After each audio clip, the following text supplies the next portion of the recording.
Welcome to Hop on Calls, a short, tactical, and practical podcast for outbound sales professionals looking to level up their game by learning from actual cold calls that I make every week live on LinkedIn. My name's Kevin Hopp, and I'm all about helping outbound sales professionals hone their craft and build high-quality pipeline. Let's dive right in and see what we can learn in this episode.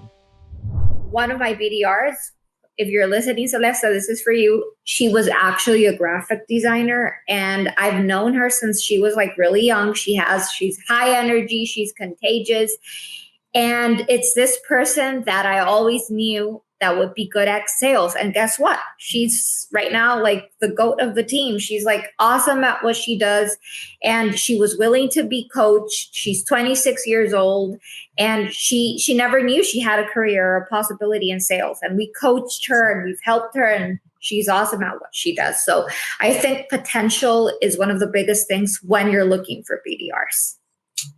Yeah, I tend to agree. It's funny. There is that problem you see on LinkedIn all the time of folks looking for an entry level. Oh, hey, this is Kevin with Silver Sky. How you doing today? Pretty good. Fantastic. Is this Stanley? Yes. Awesome. Stanley, I know I caught you out of the blue here on a Tuesday. Did I catch you with enough to have do you have a minute to have a conversation, or are you heads down doing something else? You've got 3 minutes. So okay, cool. It might be more than I need. And I'll tell you what. You tell me what you're calling for first. Let's do that. Yeah, Stanley, that's a great place to start. Why am I calling, right? I'm with a business called Silver Sky Technologies. We specialize in helping businesses develop a proactive cybersecurity posture. And before you say it, I understand you have something in place when it comes to cybersecurity. Everybody does. Everybody should. It's 2023. Okay, you're talking to you're talking to the wrong person. Wrong person. Oh, really? You're talking, yeah. What company do you think I work for? Partners? Yeah, you're talking to the wrong person. You need okay. to call back the main number. Wrong person. I have you down as being involved in information technology, manager of IT. Wrong title. I work in IT, but I have nothing to do with what you're talking about. Oh, okay, totally understand. Stanley, if you were me and you're just a dog barking up trees here, obviously I barked up the wrong tree. Yeah. Who would I reach out to? Like if you were me and you had one name to say, hey, I need to talk to X person, who would that be? Just call the main number and ask for the IT director. That's who you need to talk to. Nice. Okay, Stanley, thank you very much. I do appreciate that. Okay. All right. Alrighty, that sucks. So Stanley stopped me in my tracks as soon as he heard cybersecurity. Although he has a manager of IT title, he is not involved in cybersecurity in any way, shape, or form. And I asked politely for a referral. He did not give me a referral. He just told me to call the main line, which anyone who's made a lot of calls knows calling the main line is not really worth your time, I would argue, right? Unless you're working off like a named account model, right? Let's say I can only sell to these 30 or 40 businesses because my company's big and it's all territoried up. Then call the main line and do some more digging and more discovery and more things like that. But for the approach that I generally teach people, calling the main line is kind of a waste of time.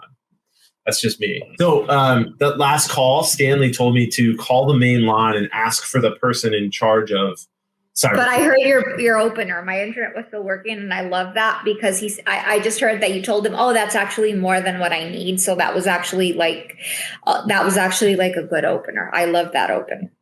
Thank you. Yeah. So to Chet's point here, IT folks in particular are very, from what I've learned working with Silver Sky, they sell to IT. To Chet's point, it's hard to get an IT person to think, positively about giving you a referral somewhere in the organization. They tend to have a bit more of this like stiff arm mentality of like, I'm going to keep you on the outside looking in. I'm not going to like give you the insider information. I feel like with sales and marketing folks, if they hear you out and they think that what you're doing could be valuable, then they'll give you a name. Hey, this is Kevin with Silver Sky. How you doing today? Good. How are you? I'm all right, David. I know I'm calling you out of the blue here, though. Did I catch you with a minute to have a conversation? What can I help you with? Well, like I mentioned, I'm with a company called Silver Sky, and we help businesses a lot like yours develop a proactive cybersecurity posture. Before you mention it, I totally understand you have something in place when it comes to cybersecurity today. But when I speak with folks like yourself involved in IT and cyber, I consistently hear some of the same challenges around the lack of optics you might have into your outsourced program today, or limited bandwidth of your internal staff to handle remediation and respond to threats in a timely manner. David, any of that resonate with you? No, we have 3 stacks of security providers we use currently, which is Microsoft, Barracuda, and Coro. So we're definitely not in the market for any additional security. Okay.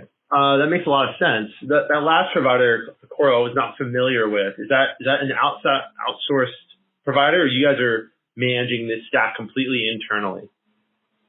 These are all third-party providers. Right. Okay. So they're third-party providers that are providing technology, but are they actively managing? Do you guys have a security operations center internally to manage and respond to threats in a timely fashion, or is that outsourced to one of these providers? Coro does that based on AI automation, as well as Barracuda, but we don't have physical people managing our security. No, we don't require that. We only have 120 staff, so a very small footprint of active users. Okay. Yeah, that makes a lot of sense. Just for future reference, I'm not sure if you ever heard of Silver Sky Technologies at all. No. Right on. Well, we're a leader in the cybersecurity space when it comes to managed detect and response. We have some proprietary technology of our own, some leading technology that leverages AI and things like that. But I'm sure a lot of people talk about having AI at this point. One of the things that differentiates us is the ability to partner very strategically with businesses like yours that have an existing technology stack. And it's not a rip and replace solution. We become that kind of outsourced, trusted arm that handles cybersecurity and lets you and your internal IT staff do things at a much more strategic level that, you don't have to be running around or suffering from alert fatigue or things like that. So, David, it sounds like you don't have any of the common problems that a lot of our customers had before they came to us. So I guess the only takeaway here, do you mind if I send you some information so the next time you might be in the market for this, Silver Sky might come to mind? Sure. Awesome. David, I'm going to go ahead and do that. And you have a great rest of your day. You too. Thank you. Cheers. All righty. So that was a good conversation. It was. It really was. One of the things I'm dogmatic about, anyone who follows me has seen me do this before, this visual of business problems and valuable solutions are what you talk about on cold calls. You're trying to find a business challenge that someone has, a problem in their business, something that's not going right, something that they want to do better. And you connect it with a valuable solution that you have, and that becomes the reason for the meeting. And it could be either one or the other is why they take the meeting, right? We talk about the business problem and they say, yeah, I got that problem. And all you got to do is stop the show right then and there and say, hey, let's set a meeting to talk about that problem. Or like in David's case, David, I went through the list of all the common problems. He said, we don't have that problem. And let me tell you why. And then he told me what he's doing to solve for this today. And then I asked some very specific questions about the providers that he had. I figured out that he has this kind of covered, so to speak. Then all I can do, if he doesn't have a business challenge, no business challenges, his business is fine. Valuable solutions might be the only thing he's interested in. So then I talked about what makes Silver Sky unique, better, and different in an effort for him to say, oh, okay, cool. Yeah, that sounds like something I actually want to dig into. So you actually build the conversation flow, and you're right in what you're saying, because I think that especially when you're doing cold calls, everybody needs to have certain criteria, which is exactly the same for all of the companies. Like, are you talking to the decision maker? Are you talking to the contact that's the correct information? What is their problem? What is their buying window? What is their pain point? Like, what's the main pain point that they have, being any industry that they have?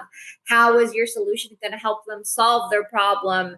So it's mainly basically, I call it the bingo sheet. It's mainly the 5 criteria that works for any industry, as long as you know that it fills those 5 criteria. I think it's the same. One of the concepts that I think is really important, that every single person you call wants to know the same things.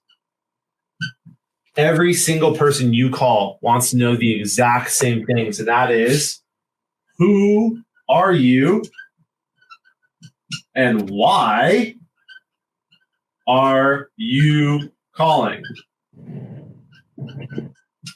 And every single person, every single time, right? I think a lot of reps kind of forget about this, and they forget about it because internally at companies we talk about what we do and what we do and what we do, and it's all about this, and then you get all hyped up to like, oh, I'm gonna go sell some stuff today. I'm gonna go do this. I'm gonna go do that. You forget that every person you call doesn't care. They care about this first before anything else. Who are you and why are you calling? Now, one of the big problems, one of the things I cover a lot in my online course, by the way, in what I teach businesses is this isn't going to, the who are you is, I'm a stranger, and the why you're calling is to sell you stuff, right? And they weren't expecting your call. Like, that's why it's never a good time to call, because nobody's ever expecting your call. So you will always be interrupting them. That's what I tell my team. So you should never ask, is it a good time to call? Because it is never a good time to call. Yep. And then, so Cynthia, I love that. You and I are thinking very similarly on that, because one of the gut reactions that SDRs and cold calling reps, they always say, if someone's busy, they say, okay, cool, when can I call you back? And exactly. I joke with them. I'm like, look, the correct answer to that is never. Never. Exactly. I didn't ask for this call. I don't want to buy your stuff. Right.